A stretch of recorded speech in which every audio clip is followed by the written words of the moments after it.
Hi everybody and welcome back to my channel. I'm so excited to bring you today's video at last because I shared this over on my Instagram a few weeks ago and it went mad. I couldn't believe how many people were messaging me and commenting. It was just really lovely comments and people were so engrossed in the story.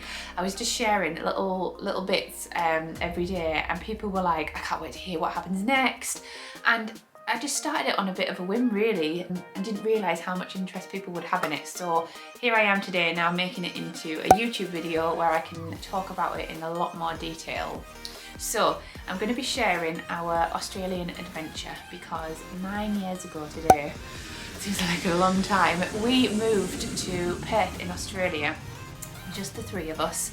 And basically I'm just going to take you through our little adventure and everything that happened. And well, obviously we're back here in the UK now, but you'll find out why and when and all things like that. So it's going to be quite a bit of a story time. So if you want to go and make yourself a drink, grab yourself a cuppa, and once you've got yourself settled, then we will get started.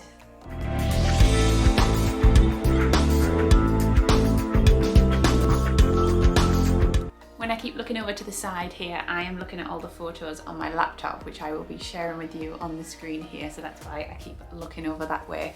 So let's set the scene and roll back the clock 9 years ago. So there was me, Pete and Evie just at this time. Evie was about 17 months old and Pete was working away in his job. So we were still living at my mum and dad's house and we were saving like mad to try and buy our own house. But also we weren't really sure what we were doing because my family live in one place, Pete's family live an hour away. We didn't really know where we were going to settle. We just needed to focus on saving at that time. So that's where we were. One day Pete came home and said he had a job offer and it was in Perth in Australia. So obviously at first I didn't really know what to think, to be honest, and it sounded like something really exciting that I wanted to do, but I think what I thought would be that people would say, oh no, you can't leave us, don't go, don't take Evie away. Right, let's just start telling people, kind of get a feel for what they say. And obviously the first people I told were my mum and dad, followed by my grandparents. And they were the ones who I thought would say, oh my goodness, you can't do that. You can't go jetting off to the other side of the world just like that. And when I told them, they both said, oh my God, go for it. If you've got that opportunity, go for it. They said, obviously we're going to miss you like mad, but I can't imagine it, it's going to be better for you over there. And the more and more people I spoke to, they all said the same. So then I started thinking, God, maybe we should do this, let's go for it. We had nothing to lose. We didn't have our own house or anything. Pete's job offer meant that we would probably be in a better position. So we literally just said, yeah, let's go for it, okay. What was really good for us was because at this time I was only 20. So things like moving across the other side of the world, I had no idea what to expect. I had no idea what needed to be done. So luckily for us, it was a full relocation package with the company that Pete was going to be working for. So they arranged all of the furniture removal, they sorted out all of the visas, and literally all we had to do was book our flights. So that I'm really thankful for, and I think that definitely made it easier. I know a lot of people do it completely on their own and I can imagine how stressful that is. It took quite a while with the visas actually to get them approved because we weren't married. Quite a lot of things to get it approved. I remember we even had to scan in and send copies of our engagement cards. I mean, to be honest, when I think back, anybody could have wrote them out, but we did it, we did that. My family had to go and write statements and go and get them verified at the solicitors to say that we were actually a couple. So once we got our visas approved, we then got all of our furniture packaged up, ready to ship over to Australia. And when I say all of our furniture, I mean very, very little. We had some laid out on the kitchen table, on the dining room table, and that was all of our kitchen stuff. And basically most of it was from IKEA. We went to IKEA and did a mass shop, bought loads of stuff, and that was basically our kitchen stuff. Evie had a lot of stuff in her room, obviously, cots and all the baby stuff. So she probably had the most stuff. And then for us, it was just, we took a bed with us and all of our clothes and that was it. We had no furniture, so like no sofas, nothing at all. A 20-foot container that came, and when we filled it up, we didn't even fill it halfway. I mean, you can see there, that was how full the container was. But that was it. All our stuff was packaged up, and we were gonna head across to Australia. We left on the 6th of January. All our family took us to the airport. They all came to say goodbye to us, and we went. We stopped over in Dubai, that was where our change was, and I think we checked into one of the lounges because we had quite a long time. Just remembered on the second half of the flight, she was a nightmare, and Pete had to like just walk up and down the plane with her for ages, and I was like super stressed.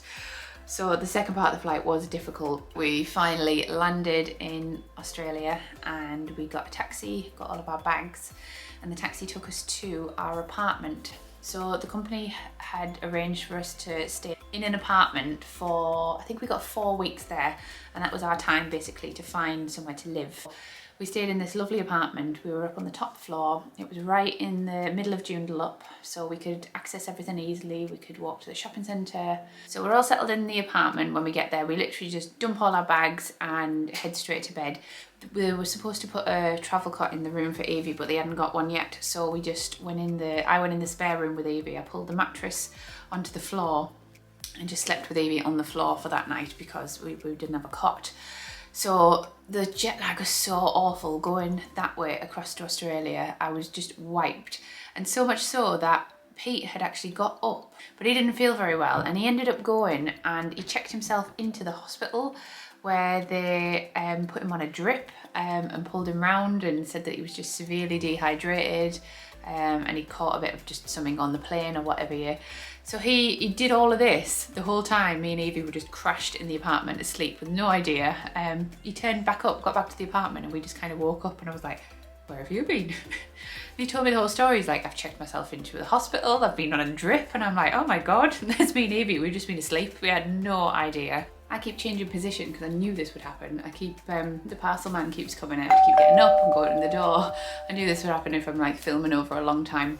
So we've got over our jet lag and kind of got ourselves together, and it was the first morning that we like felt all right. So we thought we're gonna head out, where we're obviously gonna head to the beach and try and just go and have a look at what it's gonna be our new normal. Like heading to a beach is just what we can do all the time now, whenever we want. So we thought, let's head down to the closest beach to us. I think we went to Mullaloo, that was it. We went to Mullaloo Beach first. The drive all the way along the seafront is just gorgeous, and there is the biggest houses all the way along the front. Absolutely gorgeous. So we parked up and then walked down to the beach, and this is the photo that I took, and I just looked and I just wanted to cry. It was just gorgeous, absolutely crystal clear blue waters. The sand was just, and this is our normal. This is where we pop to now for a quick trip. This is our normal beach. I just couldn't believe it. I just felt so, it kind of felt like I was on holiday though. It didn't feel like, you know, I'm saying this is our new norm, but it wasn't sinking in like that. It just felt like I was on holiday and we were just having a little break. Also, after we'd sort of been out and explored the beach as well, it was weird because now on my phone, I feel like I'd be able to access the internet anywhere I go, but then Pete had like a works phone, but it was a BlackBerry, and before we'd left, I'd sold my iPhone. So I'd gone out with no contact. I had an iPad which only worked on Wi-Fi, and the apartment we were staying in had no Wi-Fi.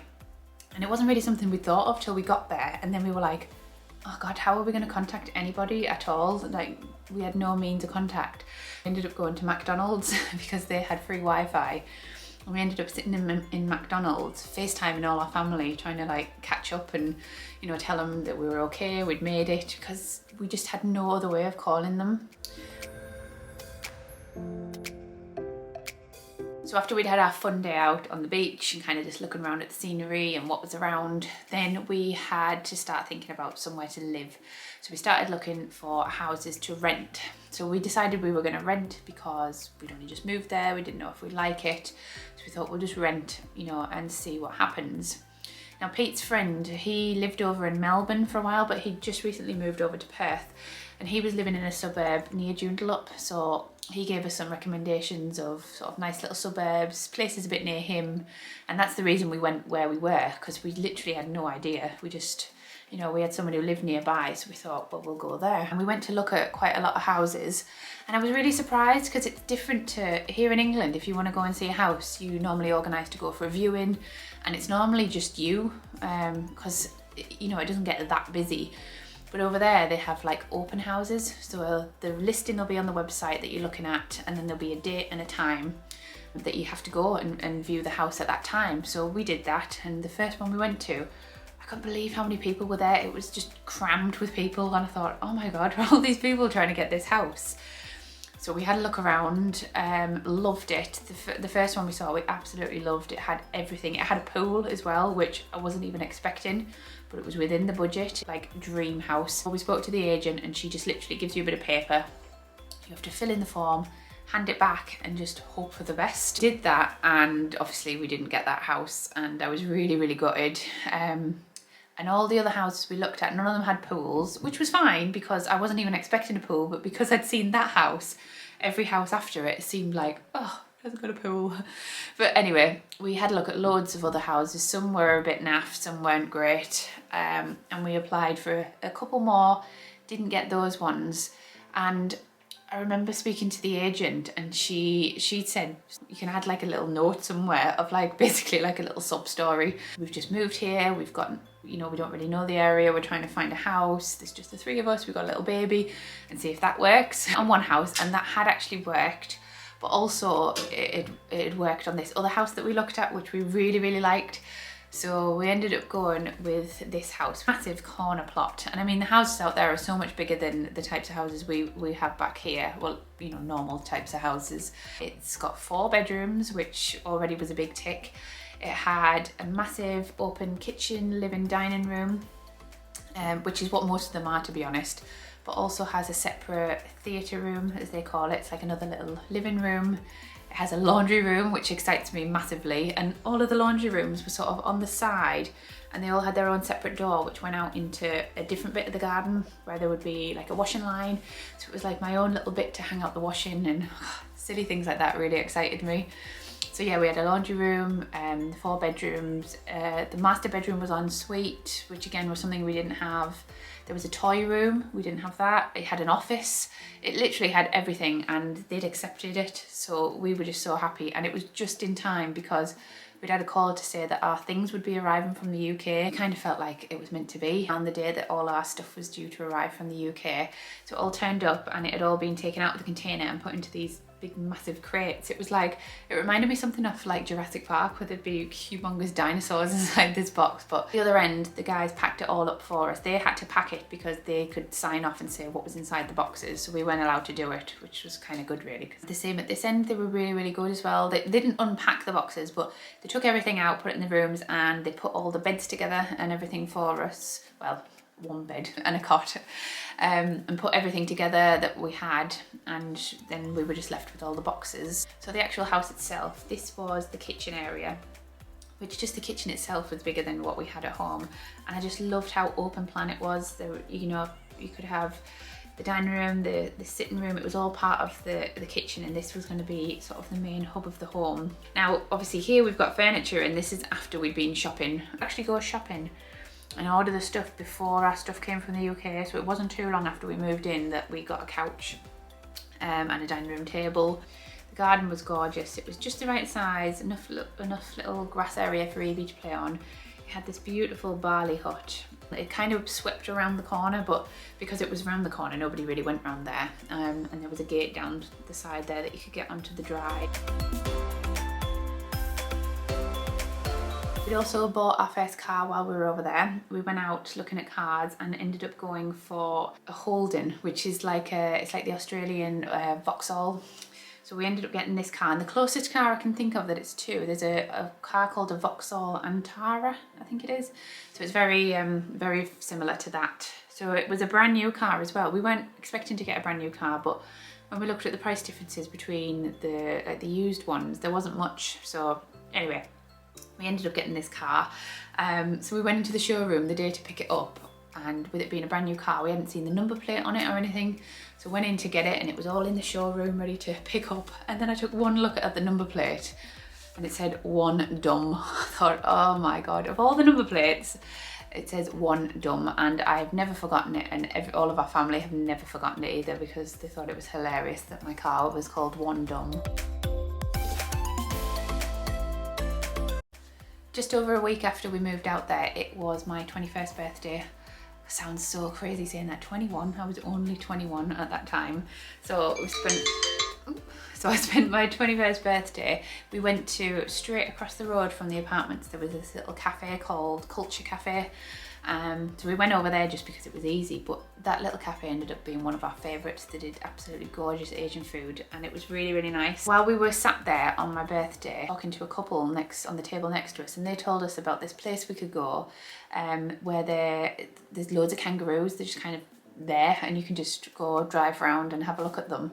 So to us, we were like, oh, that's amazing. That's what we want to see. We've come to Australia, we want to see kangaroos.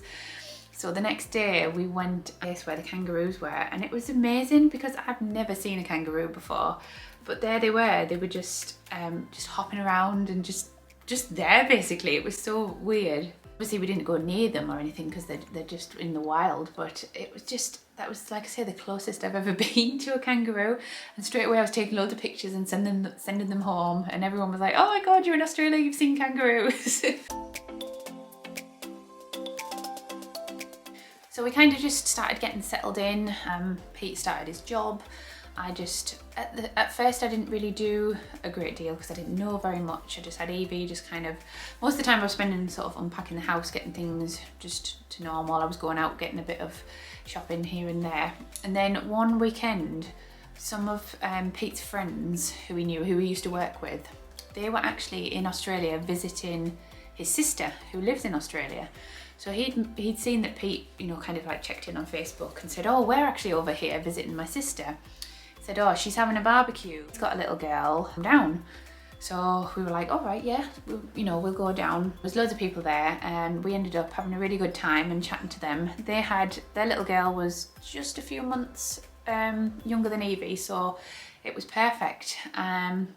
And obviously I got chatting to Gemma and she said, I go to these play groups and things like that. So anyway, we exchanged numbers and started chatting, and it was really nice because I went along with her to play groups, and that was where we met all of our friends. She was still meeting people as well, I suppose, and that was where we met all of our friends. So it was a bit of a blessing really that I had a baby, because if I hadn't had Evie, I don't know if I would have made as many friends and if I would have settled as well. But there was literally playgroups all over. There's so many different suburbs, and each day there would be a different playgroup that was, open and that you could go to just dot ourselves about every day, go to all these different playgroups and meet all these different people. And I ended up having a really nice sort of bunch of friends, and I think that's what helped me settle so much, is that I found friends, and having them have little ones same as Evie, it did really, really help. We hosted our first ever barbecue this one weekend, and this is the photo that got taken, and I love this photo. I mean, we look so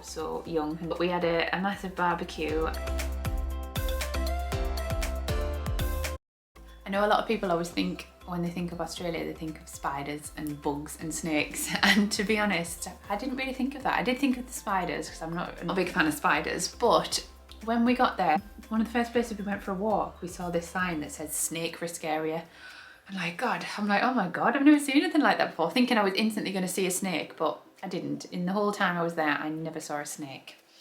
And as for the spiders, you're outside along the fence in your garden, there will be loads and loads of spiders, loads of redbacks. They all sort of congregate on there, and there is loads of them, but they don't bother you. They stay there, and literally that's all they do. So the ones in the garden didn't really bother me. I didn't have to go near them, and they didn't come near me. House, we got told about these bug bombs that you would buy. You could buy them from Bunnings. It's like a can, and you set it off in each room, kind of set it off, and it blasts out all this like smoke. So you set one off in each room, shut the door, do them all kind of all the way to the end of your house, and then go out and leave them for about 2 hours. And when you come back, obviously all the smoke's gone, there's no smell or anything, and what it's done is it's killed any ones that are in there, and then it's supposed to prevent any other ones coming in for, I think it lasts about 2 or 3 months. So when you come back, where the air vents were in the ceiling, if there were any bugs there, you would see them, like they'd come down and they were dead on the floor. So it was a bit grim knowing they were up there, but you know, hoover and clean them up. And then I literally never saw any horrible spiders in the house or anything at all. I probably see more spiders in the house here in England than I did over there, so they definitely did work. In the February, my mum came over for a visit. She just booked a flight on her own and decided she was coming over to visit. But it was really nice because Pete was busy working through the week. I had never really been on my own because I'd always been living at home, so it was quite nice to have somebody there. So through the week, while you know Pete was at work or whatever, I'd be out with my mum, all the touristy things again with her. You know, like King's Park, we went there to have a look across the city view. Hillary's, I used to love going to Hillary's, and Caversham Wildlife Park, because when you went to Caversham Park, they had a section with kangaroos in as well, but you could feed them, and that is such a good experience. They're all just laid out, totally chilled, and you can just go up to all of them with some food in your hand and feed them, and it is just amazing. Literally every time someone came over to visit, we did all the touristy things again and visited all the places, even though we'd done them so many times. But they're just so good that, you know, I didn't mind at all. It was just lovely to be able to do them. I don't actually remember how long she stayed, but anyway, we had a really nice time. She got to see where we were living. She was, you know, it was nice for her to see that we were settled. She met our friends, obviously got to see Evie again, and got to see all of the amazing places that are like on our doorstep now. So that was really nice. Yeah, in the March, my best friend, who I used to work with before I left my job to move to Australia, she came over to Australia. She was actually on holiday with her family and her brother and sister-in-law, but she was visiting Perth, which is just amazing because it was such good timing, and it meant that she could come and meet us as well. So I got to see her for the first time since I've moved away. To see Evie again. We met up for beach days. We went to Perth Zoo. I went with her mum to Perth Zoo. We just had such a nice time, and it was really nice to again just see another familiar face, and I think that helped me massively as well.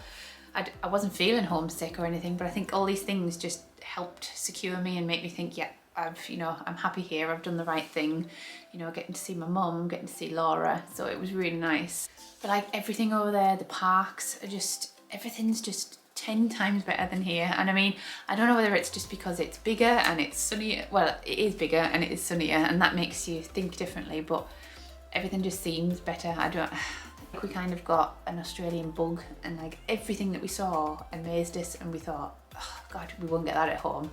And we were literally besotted by the place. You know, this park that we used to go to was called Rotary Park, and it was huge. It was just, everything was just so good. I think the sunshine makes you happy. It definitely makes me happy. It makes me a happy person, and waking up every day to the sun blaring through the windows just made me happy. I wanted to get up and I wanted to do something, and I could, because there was so much to do, and it was warm and sunny, and yeah, we were literally besotted with the place. We found this little cafe in Joondalup one day, just randomly. We were looking for somewhere to go for breakfast, and we found this lovely little cafe which was run by an old couple who used to live in England. So we used to go there once a week, and they would do a full fry up, and we chat to them all the time. So it was kind of like our own little home away from home cafe. Yeah, Evie loved it. We got really friendly with them, so they really looked forward to us coming in. They'd always talk to Evie, and they did the best milkshakes ever. Before I went over there, I'd never heard of a spearmint milk. Well, not that I hadn't heard of it, but we don't really have anywhere here that does spearmint milkshakes. And literally every cafe over there did spearmint milkshakes, so I'd get a full English and a spearmint milkshake, because why not? The separate theatre room that we had in the house, it took a bit of time for us to be able to get some furniture for that, because we couldn't buy everything all at once. So once we finally had saved up enough to buy another sofa, we bought a sofa for the theatre room. We started using that room, which was really nice because that one had doors that you could close, so it wasn't in the big open plan living room. It was quite cosy. They already had the fixings and things for the TV to be on the wall, so we just attached ours and bought the sofa and the TV unit, and it was really nice to be able to go in there, because you'd spend most of your day in the open plan bit, and then on an evening you could go and cozy up in there. So you know I said it's sunny 85% of the time, and it is. It's so hot most of the year round, but it does cool off a bit from about May. It starts to get a bit cooler. Probably the Australians probably don't think it's cool, but for me, I'm a cold fish and I'm always cold. So I remember in May it got a bit cooler, and then August is Evie's birthday. So over here that's the summer, but over there it's just the rainiest month. It rained on her birthday the whole time we were there. Like every year we were there, it rained on her birthday. So where we lived in the first house, right across from there was this gorgeous big field. It had a little park on the side. It was really lovely. But one night we had this almighty storm, and when we woke up the next morning and looked out, it had made this like lake across the, it was unbelievable the amount of rain that fell. But the storm was brutal. Like it kept me awake lying in bed, and I actually felt like the whole house was going to blow away. The storms were really, really bad, but obviously it doesn't last, and it kind of just made me feel like I was back in England, to be honest. So it was okay. All the places that we really love to visit, like Hillary's, became such a favourite for us, and although we'd been there so many times, we would just go back all the time. Like I don't know anywhere here where we do that all the time and say, oh, should we just go there again? And be like, yeah, let's do it. But we'd go to Hillary's, we'd always do a full walk all the way around. We'd stop at the little ice cream place and we'd get little tasters of the ice cream, walk all the way around. Then you get to sort of the restaurants, and you could then you grab some lunch in the restaurants and then carry on walking all the way around. And it was just gorgeous. And there was a pub called the Breakwater, I think, which if you got a seat up at the top, you could look down and out onto Hillary's. It was just really, really nice. It just felt like, how can this be home? This is like a holiday. One of the things I really loved about the parks was the outdoor barbecues that are just there, and they're free to use. They're just for anyone, so you could just turn up, bring your like sausages with you and everything, and just and start having sort of a little barbecue outside. So loads of people would use them as sort of birthday parties because they were under like a little gazebo thing. So people would kind of get there first, take one of those and put decorations up, and they'd have birthday parties out there. Or we could just turn up for the day. Evie would be playing in the park next to it, while Pete made some sausage sandwiches, and that was like your day out. So as long as you cleaned it all down, ready for the next person, that was it. But things like that, we were like, God, you don't get anything like that in England. I mean, we wouldn't have the weather really to be making sausage sandwiches outside, but also I kept thinking things like that would just get ruined. But out there, everybody really looks after it because, you know, you go to use them and you want them to be clean. So after you've finished, you clean them down, and like that would be your day out. Go to the park, have some lunch. It was just fab. This picture always makes me laugh so much. We would always go to Bunnings on a Sunday. Bunnings is like B&Q here, so it's exactly the same type of shop, sells all that sort of same stuff. And on a Sunday they have a sausage sizzle. So there's like a stall outside and there's people selling sausage sandwiches. I'm not sure, but I think you can like apply to have your space on a Sunday. So all the money that you're paying towards the sausages, it goes towards the people who are there running it. So it would be for like, I don't know, for the school 1 week, a play group, or like it could be anything. And I think that's how it worked. But either way, everybody used to go to Bunnings just for the sausage sandwiches. So we would go there just for something to do, grab a sausage sandwich, have a look around. And we went into Bunnings one day, and there was a guy there with loads of animals, just we're like, you don't get things like that in England. And we went in and he had this massive snake. So he was like, do you want to hold it? And he just gave the snake to Pete. I was like, oh God, let me get a picture of that. It was just so random. And he had this other he had lizards, and he had this weird bird that, I can't actually remember what it's called now, but it looked like, it actually just looked like a piece of wood. I didn't even realise it was an animal, and he was like, that's real, So things like that. And I remember one day we went and there was a massive Dulux dog outside. I can't remember why it was there, but yeah, just turned up one day and there was a massive Dulux dog. But just when I look at pictures like this of little Evie in her little surfer suit, just heading down to the beach, what an amazing place. And I'm so happy that we went and she got to experience all of this. So fast forward a few months of just living and just getting on with life, and it came to the July. Now at this point Pete had to go and work away. He was working away in Gladstone, over on the other side of Australia. So this was the first time he'd had to work away and leave me. So I'd never really been alone with Evie, but you know, it was fine. We managed. I had a car, I could do whatever I wanted to get about. It was just strange being completely on my own with Evie. But in the July, my cousin booked a trip to come over and stay with us, and she was only, how old she was? She must have been only 17, 18, I think. So she had no ties. So she booked a trip and came to stay with me for 6 weeks, because obviously I knew Pete was still away and I was on my own, so she could stay for as long as she wanted. And it was really, really nice because, again, I had more people coming over to visit me, another familiar face, and it gave me somebody to talk to, gave me things to do, because I got to do all the touristy things again with Hannah. Took her to all the places, and did loads of other things as well with Hannah that I didn't do with other people because she was there for that long. Did the aquarium, and you know, they're the types of places I probably wouldn't take visitors who were coming for a couple of weeks, because you could see an aquarium anywhere, but they were the types of places I got to do with Hannah. But yeah, so she came over and me and Evie went to meet her at the airport, and we made her a little sign and waited for her at the airport. So the chocolate over there, we didn't know this when we went over, but when we went shopping, we saw the chocolate in the supermarket and thought, yeah, let's get some of that. So Pete bought some Galaxy because he loves Galaxy chocolate. And we didn't realise, but they actually make the chocolate different over there. I think something to do with the fats they put in it, I think, or something. But either way, it is not like Galaxy, like you know here. It's awful. It's just, yeah. So we tried it once and we were like, oh God, that's horrendous. We're not buying any more of that. And we were telling everybody back home how awful the chocolate is. So everybody who came out to visit us would bring us like a little care package of chocolate that they'd like saved up. And we would look forward to that so much. There would always be loads of Galaxy chocolate and just like other little bits and pieces that we couldn't get. There was some like English shops that did have a few little bits and bobs that you could go in and get. But God, they were so expensive. Like we went in one day looking for Jaffa cakes and it was about $5 for like one thing of Jaffa cakes. We were like, no, it's all right. I'll just leave them. So yeah, we really look forward to these massive hampers of chocolate that everyone would bring with them when they came over. It was quite nice that it was like just Hannah, because it would just be Hannah, me and Evie going out to do these things. So we kind of just really chilled and took it at a bit of a slower pace. So like when we went to Kings Park, we would always go to Kings Park with people, have a look at the top and, you know, have a little walk about, but then we would go, whereas with Hannah we stayed, we sat out on the grass and Evie ran around and played.